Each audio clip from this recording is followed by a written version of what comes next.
So here's a string of clips, including an introduction that I recorded. The clips start yesterday morning, Monday morning, and end just right now, which is Tuesday night, about 5:30. Happy April 1st, everybody. We are home. It's April Fool's, and I had a great video planned for y'all, but unfortunately, the events of last week have rendered it totally inappropriate. And I'll talk about it on a live what it was, but it's just not something that I'm comfortable doing, given the events of last week. But as you can see, Dad's up. He's got his coffee, feeds himself. He's drinking his coffee, very similar to last week. But this is really hard. And the reality is really sinking in, when things are happening in the hospital and, you're day to day, minute to minute, really, you're carried by adrenaline. And now, despite, getting sleep the last couple nights, I'm just drained, mentally, physically exhausted. And the physicality of what we do now is a totally different ballgame than just last week. The physicality is what's really difficult. I can feel it in my back right now. I mean, Andrew can feel it in his back, Danielle. Getting his strength back is going to be key. And I know we're not going to get back to where we were, but if we can just get him back to where he can stand out of the chair, almost on his own and pivot and sit on the couch, sit on another chair, sit on the toilet, and get up, sit on the bed. If we can just make those transfers easy enough, if he can get enough strength to stand and take a couple of steps, we'll be a world better. But right now it's killing us, and, he's scared. He doesn't know what's going on. No matter how many times we tell him, he doesn't realize what's happening. So it's just every time we have to transfer him, or, he's got to go to the bathroom, it is a major ordeal. I suspect that's going to get a little easier over time. We're getting new rails installed on the bed to keep him safe at night so he can't fall out or get up and go to the bathroom and fall again. So we're taking the precautions. It's just a matter of trying to get his strength back to where we can get some kind of livable life and where there's quality of life for him, because that's the whole point of this entire journey, is to make these years as comfortable as possible, given all of the deficits, physical problems, all of those things. So that's our challenge. What's up, Dad? How are you doing? I just watching, drinking my little coffee and watching. All right, you want that heated up? What? You want that heated up? I can heat your coffee up. What about it? You want me to make it hotter? What are you gonna have? I've got coffee too, Pop. All right. You okay? This is Andrew, our physical therapist, doing his initial assessment, and we're excited to see how this goes. Probably be a limited engagement today, and then getting it after his assessment, he'll figure out how best to bring him back. And we've got the new bars being put on. We're gonna have longer ones as he's, feisty in his feistiness. He can slide himself down. So now we're gonna make sure he's safe at night in bed. And we're putting on a new, where's that egg thing? It's outside. We're putting on a new egg thing to make the bed more comfortable. So we're doing everything we can do. And in the background, of course, we got the Giants on. How are we doing? We're winning 2-0, so that's good. Dogs are locked out because we got people in the house. Pig sitting there, getting ready to go on her thing. Coco. What do you want to do? I want to see how strong your legs are. I'm just going to move him and have him face this way. You got it. We're getting there. All right. Got a strength assessment going on right here. Okay, all right. Let me see you do that by yourself.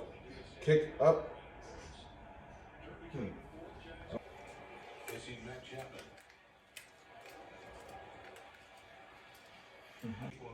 Up. Down. Up. Down. One more. Up. And down. The appetite has not waned one bit. I said, you're eating like a champ, Pop. I can't show his face for obvious reasons, but he is eating well. This is dinner. And he is still awake at 7 o'clock. Here we are again. It's Monday night? Monday night. A little mash on a Monday night. I'll add this in on a video, but for all the people that, are on Danielle, don't let her near him. She's mean to him. She spent the 5 nights in the hospital with him, sleeping there to make sure he didn't freak out and panic in the middle of the night. And I'm grateful for that. But, just a small thing that I just figured out. In the hospital, my beard was growing over the 5 days. I didn't have time to shave. And I kept looking at my dad and going, geez, his hair stopped growing. He had the goatee, but he wasn't growing whiskers on his cheeks. And I remember thinking, is that related to the accident? Is that because his body is so,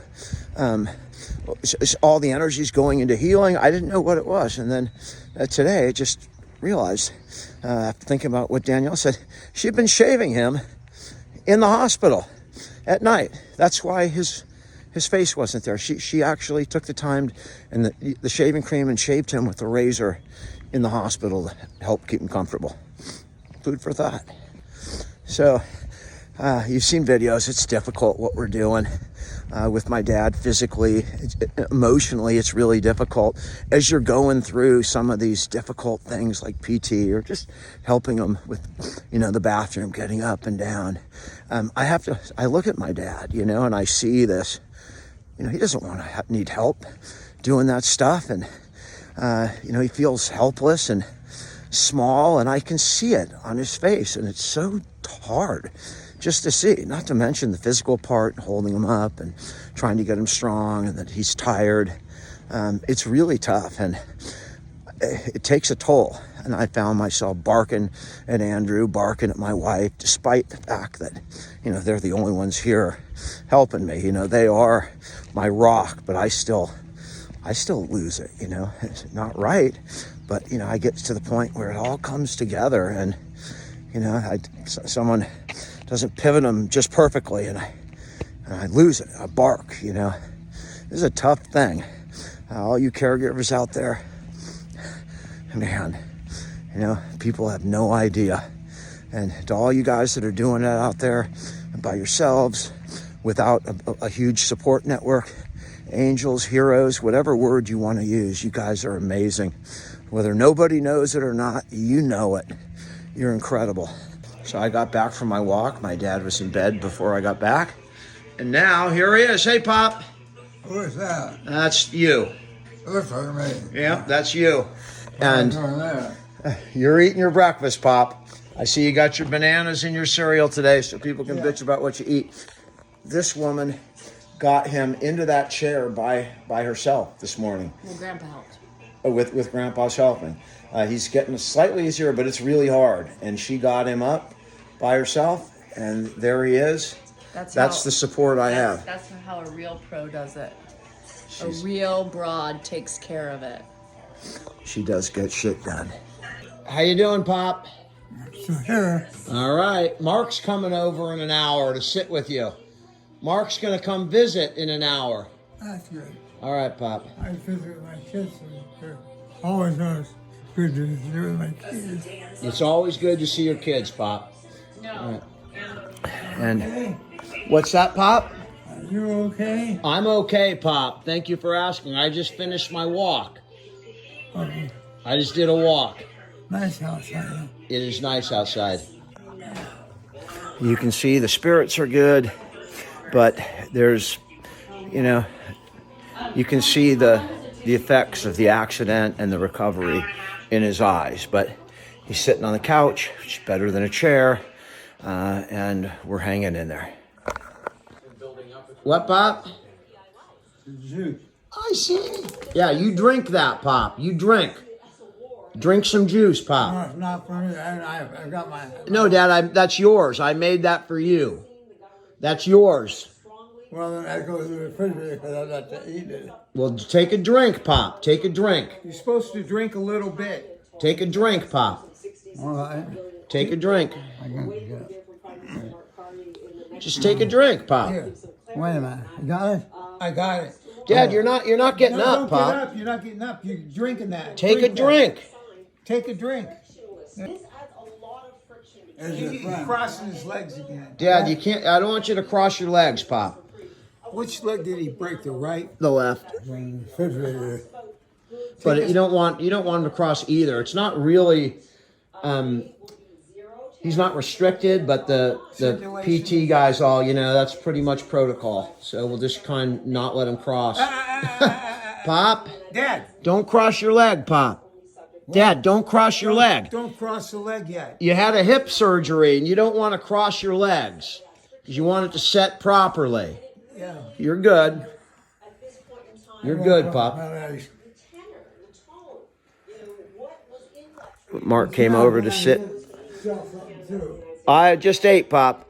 Danielle had her procedure today and Andrew took her, so Mark came here just in case, I needed his help for anything. So we're grateful for that. And thank God Mark came over because we just had to deal with a bathroom issue and I simply could not have done that by myself. So I'm really lucky. Thanks, Mark. So I just got back from picking up some takeout. Danielle had her procedure. Andrew went with her. Mark was here. We had a good time this afternoon while I was gone. My dad, with a broken hip, he's in a wheelchair. It's belted like a gate belt. Click, it clicks in. It's not easy to open. He opens it up and stands up by himself. Danielle ran over. Thank God he's not hurt, but he got up by himself. This is going to get really difficult. As he gets better, it's going to get more difficult.